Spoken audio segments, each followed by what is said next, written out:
extremely happy to have with us back our old friend, well, he's not that old, Brad Meltzer, his latest I Am series, I Am Jane Goodall, and I Am George Washington. Brad Meltzer is the New York Times bestselling author of Heroes for My Son, Heroes for My Daughter, and a number of suspense novels for adults. If you see this table over here, I couldn't even move it. There's all of his stuff over here. You can see that what a prolific writer he is. He's also the host of the History Channel television show Brad Meltzer's Decoded and Lost History. He lives right here in Florida with his wife and 3 kids. But to give him a proper introduction and also to speak on behalf of the Children's Trust, would you please welcome to the microphone Ms. Lisa Paley.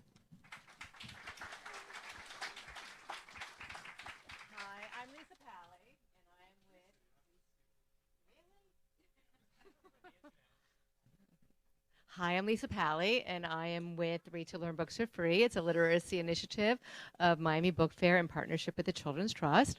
And what we do is we get books into the hands of kids who do not have access to. And how we do that is through donations. We have delivered in 3 years 400,000 books. That is the need. We go through 5,000 books a week. So next time you come to Books and Books or your nearest public library, please drop them off.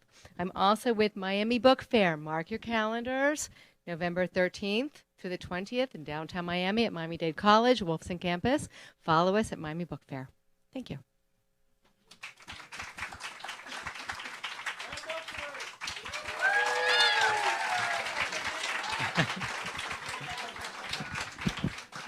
So let me tell you the last super introduction that I had. I'm going to pull this out. And here's what happens. It's Saturday, last Saturday, a week before where we are right now. And I'm, of all places, hosting my own parade. Okay? This is true. I can't make this up. I'm in Atlanta. There's a parade in Decatur, and they want myself and Chris Eliopoulos, the artist on our I Am books, to lead the parade. I'm happy. I want my own parade, people. And now they call us out there in the morning, and we're all excited, and nobody's there. Nobody's there. And they have this drummer who's wearing a Revolutionary War outfit, and he starts drumming.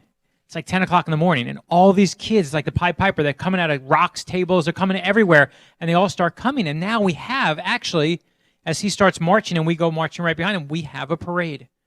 And this thing is going down the entire block. It's stretching out. And Chris and I are looking, and we're waving to people. And we have our own parade. We're feeling good.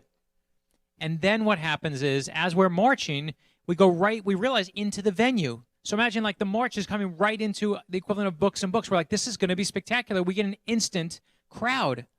100 kids running behind us. And as we walk in, I turn around just to see as we come through the door, and nobody's there. They're all gone. And I'm like, where are they? And I didn't realize it, but what they tell me is right before we walked in the door, to the left right there was a cow. And all the kids were like, screw Meltzer, there's a cow. And then the woman comes running up to us. She's like, I'm so sorry, Mr. Meltzer, we will have that cow removed. And I'm like, I personally want to see the cow more than I want to hear myself. So I am so thankful to Mitchell Kaplan at Books and Books for not having tonight's cow that they were going to have. Let's hear it. So thank you, first of all, to Mitchell and Books and Books. And this is, the one thing that I requested, I want to do a couple of thank yous, but I want to single out Books and Books, of course. And every time we do one of these, we always try to go to different places. We just did House of Secrets here. We were here 2 months ago. And I said to my publisher, I'm not even going back to New York for this tour because we were just there. You can't bring the circus back to town each time. And the only place, we did places I've never done. And I haven't been to Austin, Texas in 8 years. I was there last night. I did Houston, Texas. Haven't been there in 6 years the night before. I did New Jersey, and nobody does New Jersey, right? That joke is not nearly as funny in Jersey, by the way. And so it's been a completely different tour, except for here. This is the only place, and I can tell you, I think this is book 22 and 23 for me. And Books and Books is the only place I have signed for every single book in the whole country. So thank you. Other quick thank yous. This is a great stop for me because my family's here, and that makes it really fun because my son just clapped once. Like the saddest clap in the whole world. It was a clap that caused you to laugh. That's how bad of a clap it was. So I want to thank Theo, Lila, and Jonas, my kids, and I want to thank my in-laws here, Dale and Bobby, who we love, and I got nephews here. I see Ryan, I see Benny, I got Allie, I got Amy and Matt. Allie, look at that. Family said Allie's not here. Don't give her credit. Allie's not here. Allie gets no credit. I don't want Allie getting love. Don't give love to your niece is what he said. He said, don't like your niece. But I know that G are here. Like Amy's rolling her eyes. Amy and Matt and G and Adam and Isaiah and Liana are here. And I'm going to single them all out because if I don't, then they say, Uncle Brad, you didn't say my name. And later we're all going to say, Allie, Uncle Brad cried at the podium because you were not there. So I love that my family is all here, and that's why I sit here. And the person I want to single out last, of course, is my wife, Corey. And she is the one. She's the one. And there are people here who also come every time, and I never single them out, but I'm going to because I see them every time, and I know I've been here 22 times, and they're here 22 times, is the Paytons are here. And they always sit in the front row, and Michael and Mary Ellen always sit here, and Lee Binder also, I know, always here, and I appreciate that. So there are very few who want to come see me speak that much, but they're that good of friends of my in-laws that they have no choice at this point. So let's talk a little bit very quickly about these books. George Washington, I Am George Washington, I Am Jane Goodall. And for those who have not heard me talk about the reason they exist, it's really because I was looking at my own kids and watching them look at reality TV show stars every day and big mouth athletes. And, you know, I have no desire to see that as something that we should be emulating in our lives. And that's where these books started. And so we started with I Am Amelia Earhart and I Am Abraham Lincoln. We then did I Am Rosa Parks, and we did I Am Albert Einstein. I Am Jackie Robinson because my son loves sports, and I wanted to show him what a real athlete and a real hero looks like. And then we did I Am Lucille Ball because I wanted my daughter to have a female entertainment hero who wasn't just famous for being thin and pretty. And Lucy stands for the idea that it's okay to be different. In fact, it's fantastic to be different. And I love that my daughter thinks differently. It's amazing the way her brain works. I love it. And then we did I Am Helen Keller, where we put real Braille into the book. And you can actually feel the dots, and it says, close your eyes, feel these letters. My name's Helen. What's your name? And that's the book that my oldest son, who once said to me, you know, Dad, I hate to read. And I was like, you do know what I do for a living, right? You do know what feeds us. But he was like, this is the one, this book, Helen Keller. And I appreciate it. He always reads the books now, and he reads them for me and helps me edit, which I so appreciate. And then we even did I Am Dr. Martin Luther King Jr., the man himself. And in fact, I just saw the director from Selma. I was in the green room on a show, and she, in Selma, in the movie, did not get to use Dr. King's real words. And I was so upset for that. And I got to meet her, and I said to her, you know, I just want to tell you we totally did, and haha on you. So no, but we were very lucky that the King family was kind enough to let us use the I Have a Dream speech and use the real quotes, and they were amazing about that. And I loved getting to meet the director of Selma and talk to her about this, even for a quick moment, which is amazing. So we get to have these great adventures with these books. But it leads us to I Am George Washington and I Am Jane Goodall. And George Washington started very clearly for me with one reason in mind, and it's that every day now, look around on the television. We see politicians every day. That does not mean we see leaders. And that's the problem. We all know that there's a difference between a politician and a leader. And I want my sons to know what a leader is. I want my daughter to know what a leader is. I want my nieces and nephews to know what leaders are. And that's where it started for me, because George Washington stands for the idea not that, you know, leadership is not something about being in charge. Leadership is about taking care of those in your charge. And I love that George Washington stands for that. And as always, each of the books starts with, you know, the hero as someone who's young. So there are kids just like your kids. And George Washington, for me, I thought he was, you know, this incredibly unapproachable person because he was perfect in every way and a scholar and an amazing athlete and all those things I would never be. And when I actually looked into his life, George Washington was none of those things. George Washington didn't even go to high school or college because his family was so poor after his father died. They lost everything. So he was in school a terrible speller, good at math, but a terrible speller. And when it came to sports, he was just an okay athlete. He liked to fish. He liked to swim. His favorite thing, one of the things he loved to do was dance. George Washington loved to dance. My daughter loves to dance. All my kids, including my wife and myself, we all can't spell. And now George Washington is a human being. He's a real person. He's someone we can be, you know what? He's not just some dead guy on a dollar bill, but he's someone who we can say, this is amazing. He's just like us. And that's what the goal of the books is, to show you that these aren't the stories of famous people, but this is who we're all capable of in our very best days.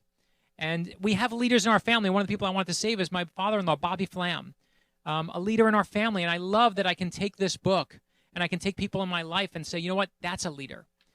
But for me, the key part of George Washington is his most heroic moment. And his most heroic moment comes when he's actually done with the Revolutionary War, when we've won. Because what you'll see in the book is that what happens to George Washington is we win. He could be the king of America. We would have made George Washington the king of America easily. He was so popular. And they offer him, all the power. And the king of England says, what's George Washington going to do now? And someone said to the king, he's going to go back to his farm. And the king of England says, King George says, if he does that, he will be the greatest man in the world. And that's exactly what George Washington does. And he does it again after he has his second term. He can have a third or a fourth, whatever he wants. But in that moment, he doesn't think of himself and put himself first. He instead says, you know what, it's okay to not have the power. He's going to have faith in us as people and in us as a country. Imagine the politicians, the lunatics that are running for office today, right? Any of them. Pick a presidency to anything else. Saying, you know what, oh, you're going to offer me power? I won't take it. You go first. It doesn't exist anymore, and we need to get back to that. And this, to me, is my goal, and this is how we get there, is to remind kids what a real leader looks like. And that's George Washington, which I love doing. And we also did with this book, I Am Jane Goodall. And I was very also selfish in writing this book, because for me, Jane Goodall came because my daughter loves animals, and because I wanted my daughter to have a female scientist. There are not enough female scientists in this world. I want more. And I don't mean my daughter. I mean everywhere. I know that there are great ones like Marie Curie, but I want more and more and more. And we need to encourage our girls to go into science, to go into math, and to go into those STEM subjects. And that was it. I picked it because of that, because I'm like, my daughter's going to love this animals one. This is going to be great. But when I got into Jane Goodall's life, I was blown away by what I saw. Blown away. And Jane Goodall, when she was my daughter's age, there was a certain way you were supposed to do things. There was a certain way a girl was supposed to act. There was a certain way that you were supposed to study animals.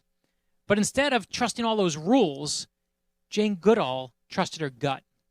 Back then, they thought animals were stupid. They had no personalities. They were supposed to be numbered. You never name them. They were dumb animals. Just give them a number. And Jane Goodall went into the jungle and started looking at these animals and sees that these chimpanzees, they're holding hands. They're taking sticks and taking the leaves and stripping the leaves off the sticks, taking them, what is just the stick, licking it and dipping it into an anthill, then pulls it out, and all the ants are racing around that, and then eats it. And she realizes they're not just using tools, they're making them, and sees that they're hugging, and realizes they're just like us. They have relationships, and they have a hierarchy in their families and in the other chimpanzees that are around them. There's an entire hierarchy that exists. She figures it out and changes how we view animals and changes how we study animals. And I love that Jane Goodall takes that certain way and throws it right out the window, because I think that that's a wonderful thing to do. And what I also love, and what I didn't expect when I was doing it, is what Jane Goodall really stands for. Because you'll see, right now we all know that we're in a culture war. That's where we are right now. It used to be that the good guys fought the bad guys. And today, Batman fights Superman, and Captain America fights Iron Man. And that happens because always our superheroes are always reflect who we are as a culture. They always have, they always will. But that's why we're in this culture war right now. We are forever fighting against each other now. We don't even need the great enemies. There's plenty out there, but we enjoy far more just fighting amongst ourselves. And what we have to realize, and you have to take your own responsibility and do it, is you have to see, instead of seeing what's different about everyone, see what we have in common. And you'll see on the back of every book, there's a moral lesson. I never put my picture on the back. On all the other books I love, my picture's so big, I'm like, bigger, bigger. But on these books, never. On these books is the moral lesson. And you'll see on the back of Amelia Earhart, it says, I know no bounds. On the back of I Am Abraham Lincoln, it says, I will speak my mind and speak for others. And here you'll see the leadership about George Washington. On the back of this, we see in Jane Goodall, I see so much that we have in common. And we need to start seeing more of that. because she sees that not just in the chimpanzees, but in the environment and how we don't, we don't own this earth, we share it. And I mean that as a metaphor for even personally with each other. And we should see a little bit more sharing, and we should share a little bit more of ourselves with others, and I think we'll get to a better place. So this is my little drop as I try to, throw that first pebble into the water to change the world. The fun part for Jane Goodall is she's actually the first hero we've done who's alive. Usually we do dead people, right? If I mess up George Washington, he doesn't care. But if I mess up Jane Goodall, she's coming to my house with chimpanzees, right? And you don't want to mess that up. And so we got the book and we were like, we're going to send it to Jane Goodall. We're going to see what she says about it. And we did. We sent the book to Jane Goodall, and it goes to her staff, and the staff, makes a couple tweaks here and there. And then it goes up again to the higher staff, and they make some tweaks here and there. And then it goes to Jane Goodall herself. And I'm terrified now, right? Because what if she doesn't like it? What do we do? And she reads it, and there's this great little picture that Chris drew in the book. Chris Eliopoulos, our amazing artist, who is one of my dearest friends. And he drew, Jane Goodall used to keep her dog, her favorite dog, used to dress him up in pajamas. And so Chris drew this beautiful picture of the dog wearing pajamas. And Jane Goodall's only comment, the big one, was, can you take the pajamas off the dog? And I said, I don't understand. Did that not happen? Did I get it wrong? And she was like, no, it happened. But if you put those pajamas on the dog, then kids around the country are going to start dressing their animals up, and it's going to be bad for the animals. I'm like, this woman is 700 years old. She is still perfectly on point, right? She is never off message. Her top staff didn't catch it. No one caught it. And I'm like, I love this woman. I'm like, you should have your own book named after you, named I Am Jane Goodall, and I'm going to write it, and here it goes for you. Like, she just deserves it. It's amazing that she's still forever looking out for her true mission and looking out for the safety of animals. And I love that we get to share that book with you tonight, too. So with that said, those are the two books. What I find far more interesting, as you know, for those of you who have come, and I see so many familiar faces and law school friends and high school friends and all these, and people who come every time. So please ask a question, and please, you can ask anything you want, and we'll see where we go from there, and we'll have some fun. So you can ask about, yes, Mitchell. Okay, Mitchell's going to ask the first question. Yeah, the question is, thank you, is, so this has been the craziest week of my life because what happened was, we got light. We had this TV show on the History Channel called Lost History.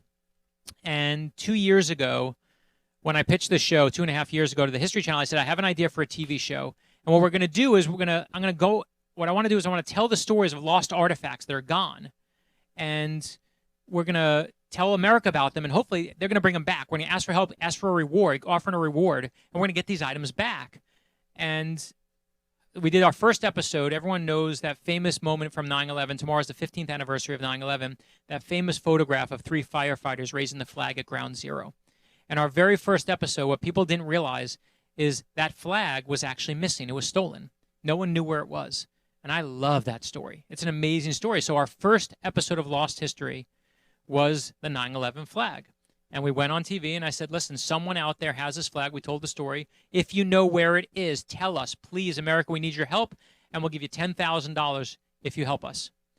And here's the secret I've been keeping for 2 years almost, is 4 days after that show aired on Halloween night, a former Marine walks into a fire station in Washington State, in Everett, Washington, and he says, I saw the show Lost History. I need to return this. This is the 9/11 flag. And we've spent the better part of the past 2 years authenticating it, working with the Everett Police Force. We had our own investigation open with our own investigative resources going, a parallel track investigation, tracking to see the authenticity of this flag. And it's an amazing story because when we were going through it, you have to figure out, is this real or not? You don't want to, you don't want to mess this up. There's a lot of emotion, a lot of people, counting on this one. And the forensic stuff is actually easy because 9/11 dust is like a fingerprint. And as the investigator explained it to me, it's made up of not just the parts of buildings, but it's made up of jet fuel and human remains. He said that the only way to recreate the dust from 9/11 is to recreate 9/11. And so that told us immediately that this was a flag from Ground Zero, but the question was it the flag from Ground Zero? And From there, we went through photographic evidence, and we went through eyewitness testimony, people who knew that particular flag and could maybe identify something that you wouldn't see anywhere else on it. And it's been an incredible journey. It all actually culminates tomorrow night on the History Channel, 10:30 p.m. We do a special because we've been doing this, and what we concluded in the end, and you'll see why we concluded, we got lucky because it came down to the halyard. The halyard are those clips and those ropes that you put on the flag when you raise it up. The halyard just has markings on it that we got lucky. If it was a standard halyard, we'd never be able to tell it was anything different, but it wasn't. And you'll see on TV on the History Channel tomorrow night how it differed. It's a special called the 9/11 Flag Rise from the Ashes. And what we announced 3 days ago is that we did authenticate and did find the Ground Zero flag. And 2 days ago, I was in New York City and got to unveil the flag at the 9/11 Museum. And, walked up, and I didn't know what it was going to say. I'd been there and seen it before, and there's my name. It says Brad Meltzer's Lost History on the case. And it was one of those completely humbling, amazing, crazy moments. There were so many people that obviously put their work into it, the Everett Police Department and all of our investigators and History Channel and the producers. And to be very clear, we didn't have a show. There was no show. We were off the air. We were done. There was no show anymore. But everyone was still working, all of us, because we were like, this is not a TV show anymore. It's a mission. We got to find the answer. It wasn't for television. It wasn't because people were watching. It wasn't because there were cameras. We were just like, you got to know. We got lucky. It actually worked. And I remember that when I pitched the show, the head of the History Channel said to me, Brad, one of the first things he asked is he said, are you going to find anything? And I looked at him and I said, we are. I think we're going to. But here's the thing. We have no idea what we're going to find. Because whatever we think we're going to find, we'll never find. And whatever we don't think is going to show up, because the American people are going to surprise us. You can't predict it. It's impossible. I never thought, of course, it was going to be the number one thing we were looking at. So to be able to go and do that, the only time that I got really emotional is when the president of the 9/11 Museum was sitting with me, and he looked at me and he said, when we were filming the show, what you do is you go into the room. We walked into the room together. I'd already seen the flag, so I wasn't emotional. It was all business. I was like, get this done, let's go. And we filmed the first moment I walked in was big because it was the first time I saw it. But then you film it again from his angle, and then from the archivist angle who's there. And by the third time you do it, you're doing different angles. It's not, it's not like force fake tear. You've done it 3 times. The emotion you're trying to keep, but it's 3 times in a row. And on the third time as we're filming, he looks at me and he says, kids are going to see this for years to come. And I look at him, and in that moment, I realized that one thing I'd forgotten. And I said, my kids were here 2 months ago, and this flag wasn't here. And I can't wait to take them back. And I felt, as I was talking, because I said those magic words, my kids, and I felt that hole open up inside me, that thing that makes you funeral cry, right? Like that thing. And I was just like, hold this down. But that was the moment where it just got to me, is that realization that, my kids, all of them are born after 9/11. But that for them, they can still tell that story. Because what flags are is they're symbols. And they're symbols of power, and they're symbols of hope, and they're symbols of us. But what this flag is, this 9/11 flag, it's a mirror. And when you look at it, you see what you need. And that's what happened on 9/11. When those firefighters raised that flag, and we looked at that photo, and we were all so devastated and beaten, we looked at that photograph of them raising that flag, and as Americans, as a country, we saw what we needed. That's what we saw in that moment. And I love that that stands there forever to be there and tell that story. And so the one thing I leave you with on that note is take your kids to the 9/11 Museum. It is inspiring. It's not one of those, oh my gosh, I'm going to be depressed. I don't want to see a Holocaust movie tonight. It's inspiring. So take your kids there and show them real proof that heroes exist in this world with those firefighters. So thank you for that one.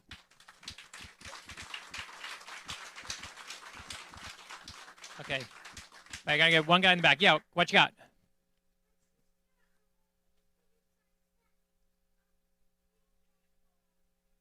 Your sister what? She did? Thank you, sister. He was determined to tell me that, by the way. You know that? I love this. Okay, so I saw a question up here. Yes, my own son. Yes, I got to hear what? Okay, my son asked, even though you know the answer, he knows this. This is, by the way, he's going to get like $5 later for asking this question. Only my family. The question is who's the next book? Who's the next I Am book? And for those who are on our Facebook page or on our mailing list, we always give it out to our mailing list first and gets it first. We're doing I Am Jim Henson in January.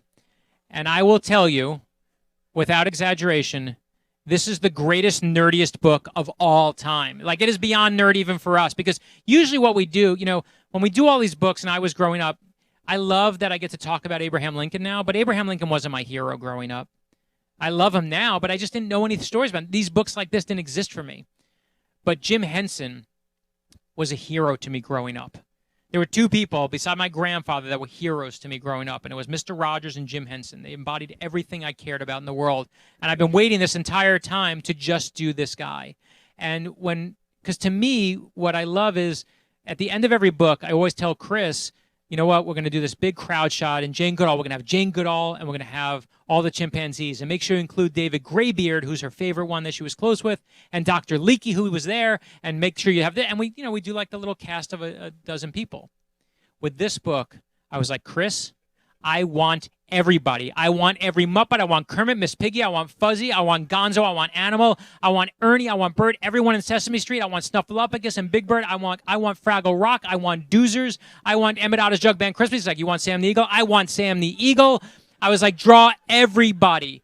And without exaggeration, there are 7,000 people on this page. The clearance from Disney and the Muppets and Sesame Street and the Henson Workshop, we'll never make money on this book because it cost all that money to get those characters. I don't care. I would do it for free. I'm like, add more. It is the nerdiest moment. The Yip Yip guys that do, anyone you can think of, we included, that were, as my son pointed out, at the Michigan game today. I love the fact that we get to tell us. And when I do these books, the process of writing is I always wind up reading. And I don't even know, we haven't really ever talked about it, but she's here so I can say it to her. I always read the books to my wife in my office when I get to the ending, when we're trying to kind of crack that final, what it's about. What's the moral center of this whole little universe we're in? And, she'll sit there and say, like, no, that's not right. And then I have to kind of throw more until she says, yeah, that's it. And it's just the process. And when we were doing this book, I remember reading the end of it with you, and we got to the end and we were both sobbing. We were both crying because it's the most beautiful lesson. Because I realized that it's the lesson for me that I relate most to. And it's the power of creativity and the power of pretending, right? We have to in our lives keep believing and keep pretending. And to me, what I love the most about it is that it's about, at core, being good. That we need to remind ourselves and others, be good. There's nothing wrong with being a goody-goody. Like when we're little, we say, be good. We teach our kids that. And then we just, as adults, we're horrified by that. If I said, something like that, you'd immediately think I was talking about a child. And we calcify. And we just, we don't pretend and we don't believe anymore. That's a childish thing we should leave behind us. But we should never, ever do that. And I love that this book stands for that. So you will see, if you go to the site, you can see what it looks like. But I Am Jim Henson is coming out in January. And it's nerd central. I mean, it is the best. Okay, other questions? We'll do a couple more real quick. Yes?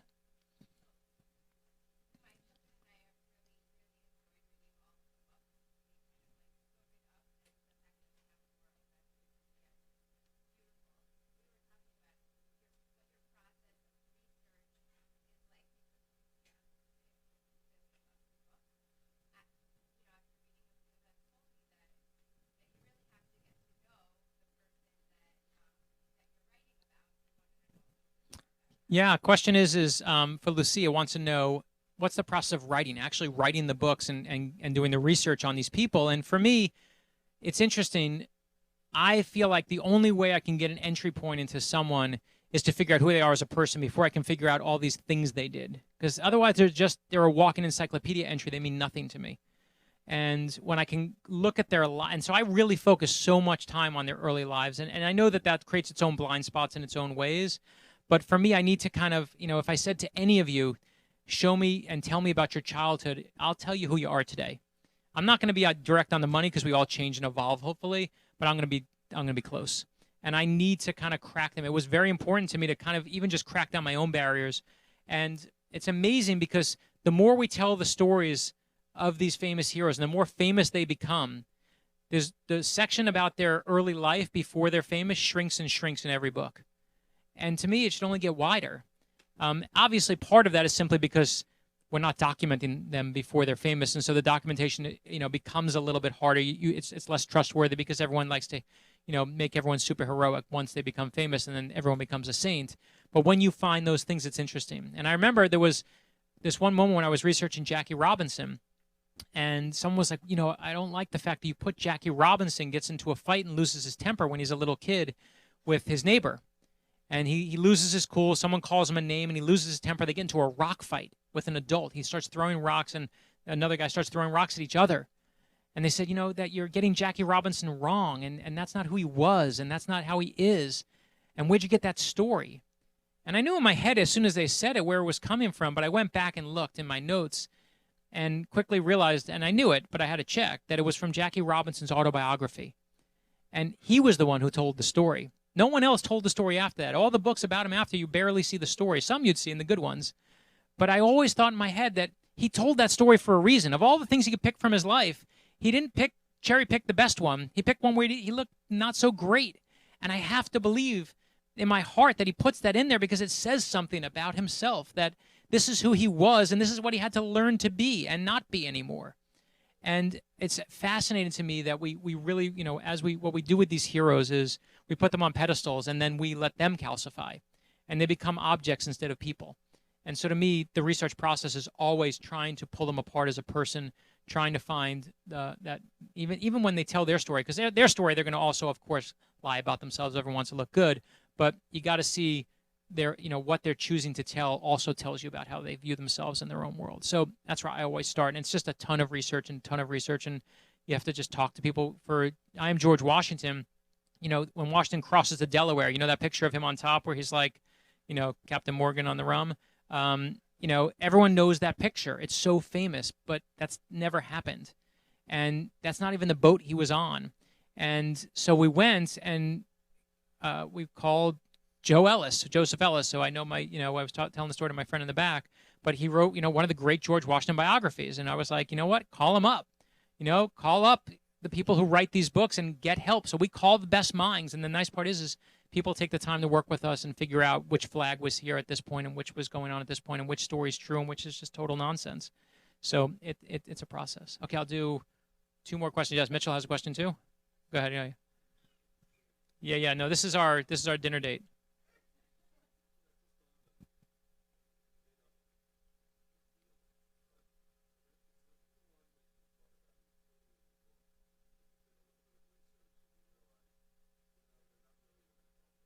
Yeah, question is there anyone you research and now you hate them? Is the question. So, let's be clear. We've done Lincoln, we've done Rosa Parks, we've done Amelia Earhart. We just did Dr. King and George Washington. We're still on kind of the all-star team at this point, right? It's not like we have to go really, that's the pretty easy part.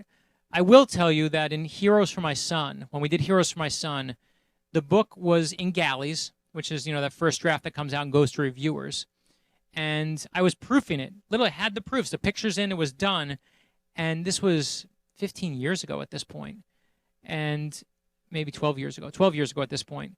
And I'm going through the galleys. And there was nothing that had come out in the news. Nothing had been announced. But I was sitting there, and all I have to do is I'm looking for typos and commas. That's all I'm doing. That's it, and you hit print, and then you're done. And I'm looking down at my desk here in Florida, and I just look at the picture of this guy, and I go, you know what? I just got a bad feeling about this guy.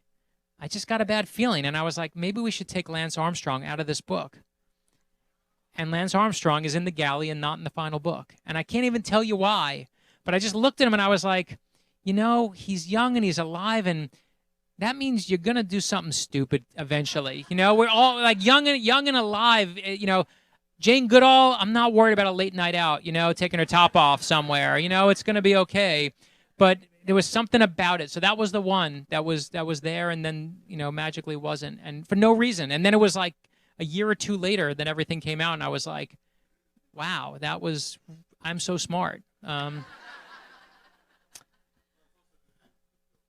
Yes, and Bill Cosby was. Let me tell you something. I'm going to tell you my Bill. Ready for my Bill Cosby story? Who wants to hear it? I've never told it. It's Miami. I got to hear it. So here's my Bill Cosby story. And I used to love telling the story. I could like eat out and drink out on the story. Is my wife and I are in Washington, D.C. This is 15 years ago. And we see Bill Cosby. It's the Cos, right? I'm getting some Jello pudding pops. I'm going. I'm ready. This is it. And so we were so excited. This was actually 20 years ago. And we were so excited that we were in a fancy restaurant that we were taking someone out for their anniversary, that we were like, we want to buy him something, but it was really expensive for dinner and we didn't have money. So we were like, we're going to buy him dessert. So we're going to buy Bill Cosby dessert. So we buy him dessert and we send dessert over to his table. And it was the restaurant was like this long bench that my wife was on and I was on the other side. And Bill Cosby, to say thank you, suddenly comes and he slides, I'll never forget, down the entire bench and puts his arm around my wife and says, "Oh, it's so great to see you. Thank you guys so much." And has this great moment where he's just schmoozing with my wife and everything's great. And I love this story. It was the greatest story of all time. And now I'm like, watch your drink, you know? Like it was just I'm, you know, the only reason I'm, you know, it's just an unbelievable, yeah, you can't put Bill Cosby in. You're screwed if you do that one. Okay, I saw a hand over here, but I forgot who it was. Anybody? Who was it? Anyone? Okay, we'll do one more question and then we'll assign some books and, oh yeah, one more. What do you got? Oh, Seth is over there. Yeah.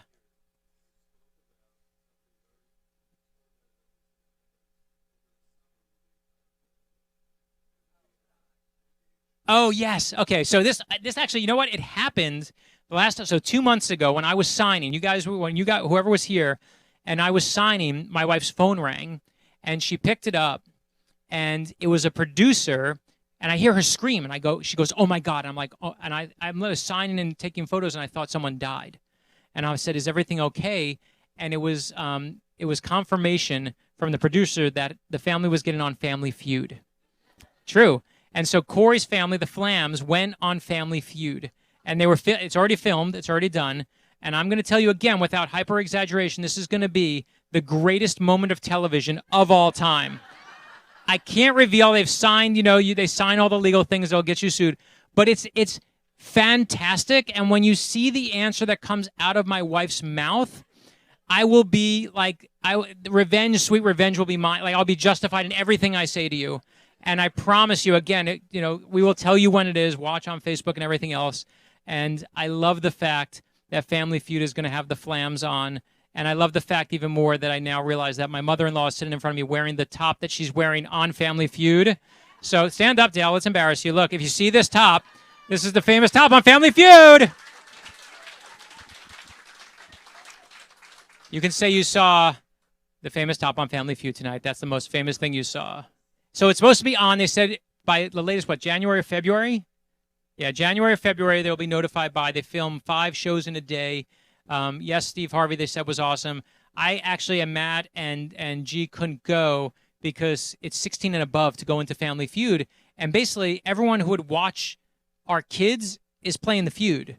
So we wound up, the Flams went and had this amazing moment. I will also tell you that I watched them practice Family Feud. And I will tell you that more work and strategy went into this than the invasions of Kuwait, okay?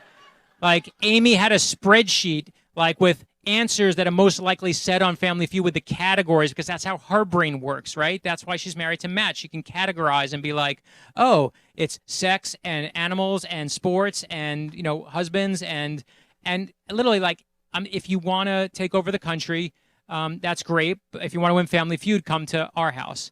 And you will see it's spectacular. It's going to be fantastic. And no, look, she's saying not that spectacular. I promise you, I'm going to overhype it. It'll never end.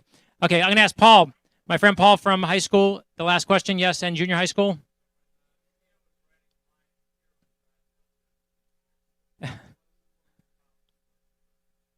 Oh, that's a question I've never been asked. Wow. Gosh, that's a good question. Which one do you think? No, but that's the easy one. I want to give a good one I've never told before. I'll tell you one. Here's one. This is one. I won't even put I don't even this. Yeah, the question is if someone's writing "I am Brad Meltzer," what's the formative story that you put in the book? And I'll tell you that I don't. You got me, Paul. I'm trying to think of the best one. And because for me, everyone always asks me, is, you write an I Am Brad Meltzer, and I can't because it's like it should never be. So I've never actually even given it thought. You think my son's like, I got it. I'm like, he's gonna write the book. What do you got? Never give up on your dreams. Thank you, Theo. Wow, wow. Yeah, no, for sure. That's a good one. Things you can't make up. So I'll tell you one story that I'm going to go in the vein of Jackie Robinson and tell you the story that you're not supposed to tell because it makes you look bad, but it teaches you the great lessons in life. And I remember that there was this. I was down in Brooklyn. I grew up in Brooklyn, New York, and I walked down the block. I got one too that just came to me. I got two. I'll give you two. Okay, so one of them was there was this kid, a friend of mine and I, we went and my friend was like being a bully to this other kid. And we were, I don't know if we were 10 years old, and we were in Brooklyn, New York, and he took the kid's hockey stick. And I remember watching him do it and thinking it was wrong, but not stopping it. And I didn't know why. And I was in that moment knowing I was doing the wrong thing, but I didn't stop it. And it just haunted me. And that even in the moment. And my friend took the hockey stick, and as he went to hit, whether it was a can or a puck, I don't even remember, but he took the hockey stick in full swing like a baseball bat because he never played hockey before. He whips around, and the hockey stick hits me in the ear, and I'm bleeding all over. And I remember running home to my mother, and my mom was like, "Oh my gosh, you're dying," because that's what my mother would say. But I remember that moment running home and just and never being mad at the kid for hitting me, but being mad at myself for not stopping that. Like, that haunted me. It haunted me to this day. I don't even know who the friend was, but I'm still so mad that I didn't stand up for that kid that day. And that regret, it just gets to me. That's one of them. And I forgot the other because it was lost. But anyway, that's one. I don't know if it's good or not, but that's my Jackie Robinson one. Half the ones you probably have been there for, so you can take a turn. Okay, with that said, most important things. Lisa told you that this is here for charity. You don't have to buy my books, but if you do, then you're a better person. But buy extra books and put them in here because they go to kids who don't have books, right? In this room are kids who have books, and those of you who can buy lots of books for lots of kids. And again, you don't have to buy mine, but buy somebody's and put them in here. Obviously, we love, and our goal is to give them real heroes as well. So if you're going to buy a set, I love that people are buying these in sets. I love that people say, oh, I'm buying this for my school, and I'm buying this for my nieces and my nephews and my cousins and this one. And that's great. I love that you're building a library of real heroes for the people in your life. But build a library for the kids you don't know who don't have a library, and share with them and drop a couple extra books in there. Thank you to Books and Books because we love them. We always will love them. And again, thank you for supporting me in all the different endeavors. Watch tomorrow night on the History Channel, 10:30 p.m. We're going to have some fun. But whether it's TV or the thrillers or the kids' books, thank you for always being there. We really appreciate it. Thanks. Thank you, Brad. Good job. Thank you. Folks, if you could just stay seated for just a moment, we're going to let Brad get over to the other side of the store where the signing is going to take place. If you're watching online, give us a call. We'll get a book signed, as I said before. The books are for sale behind the counter on this side and on that side and on this table. Stick around. We got some live music coming up for you outside. Thank you all so much for coming. Can we get another round of applause for Mr. Brad Meltzer, please? Thank you, everybody. Thanks for coming.